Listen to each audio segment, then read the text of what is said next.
মনে রাখতে হবে আওয়ামী লীগ কোন বাংলাদেশপন্থী দল না, এটা ভারতের একটা এক্সটেনশন।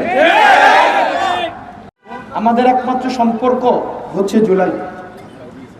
হাদি ভাই থেকে শুরু করে কারিনা কাইসার পর্যন্ত, আবরার ফাহাদ থেকে শহীদ আবু আলিফ পর্যন্ত, এরা আমাদের আত্মার আত্মীয়, যারা বাংলাদেশের সীমান্ত, বাংলাদেশের এই সার্বভৌমত্বকে, যেই বহিঃশক্তি সবসময় ঝুঁকিতে ফেলে এবং তাদের বিরুদ্ধে যারা লড়াই করে, তারা আমাদের আত্মার আত্মীয়।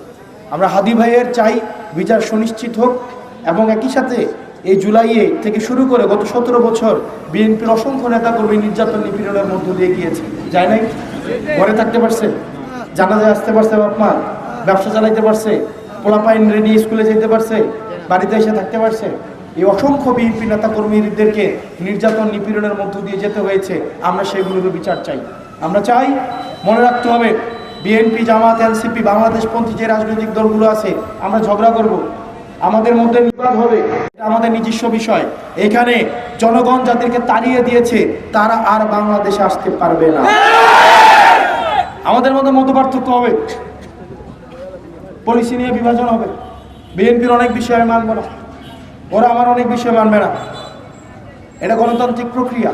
কিন্তু পৃথিবীর ইতিহাসে এমন কোন নজির নেই যে নেতা তার লক্ষ লক্ষ নেতা কর্মীকে রেখে চোরের মতো পালিয়ে যায়, তারা আবার কোনোদিন বাংলাদেশে ফেরত আসে।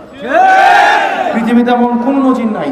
এই কারণে যে বাপমার পোলারা আপনারা 14 গ্রাম বাজারে জয় আর মিয়ার বাজারে গিয়ে বাংলা স্লোগান দেন, আর মাঝখানেটাও দৌড়াইতে থাকেন,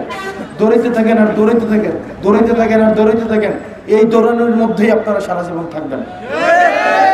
আপনারা এক জায়গায় দাঁড়ায় জয় আর বাংলা স্লোগান দিতে পারবেন না। এটা আপনাদের লানত, এটা আপনাদের দুর্গতি, এটা আপনাদের জিল্লতি। দুনিয়াতে আপনারা যত জুলুম করেছেন, এই জুলুমের শাস্তি এখন আপনাদের উপরে পতিত হচ্ছে, এবং এটা হতে থাকবে, এবং এটা চলতে থাকবে। এটা আমাদের আনন্দ। বিএনপির বাইরে এটাতে আনন্দ পান না? এটা আনন্দ পান না?